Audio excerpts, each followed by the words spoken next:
Students can become summer travel agents with this fun of the year into the classroom project. Students are going to research a weekend trip that they can do or that they can kind of market and promote to their classmates or even the community. So they're going to find a location and then they're going to kind of think about three different questions, maybe about the location.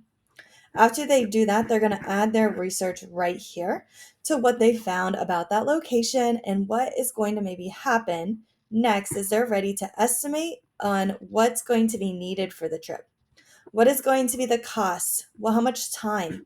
Students also need to consider when it comes to time in between activities, the duration of the activity, but also they can calculate maybe how much time it will take to eat, how much time it will take to do this. And so, again, kind of like a step by step guide of estimating on time.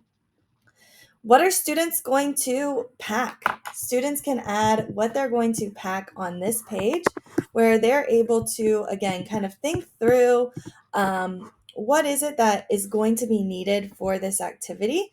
And they can add their activities right here of what's going to be needed. They can even label why it's going to be needed for that activity or optional suggestions as well.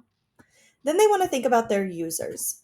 With their users, they're going to think about travel packages that they could choose from, comparing different trips from maybe like a competitor. And then the last step is how do they book? How do they book this trip? Is it maybe on a platform, an online way? But they're going to have to figure out how they're going to book. The last step is marketing. Students are going to figure out how they're going to market their trip to the community and other classmates. With this activity, you're able to have your students give peer feedback and maybe they create a bucket list.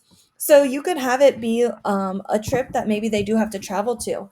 Or you could limit your students to kind of a free trip. For example, maybe it's to the local park and it has to be under a certain amount of money such as like $25, right? And so they might pack their lunch, they might do a scavenger hunt, things that are kind of free. And then again, you could have students kind of think about, oh, this would be really cool to do over the summer. This would be really cool to do here. Or you can make this to where they're locating a different location around the world or within the state. So again, you're able to kind of use your guide of what you need for your classroom to kind of help you make those decisions.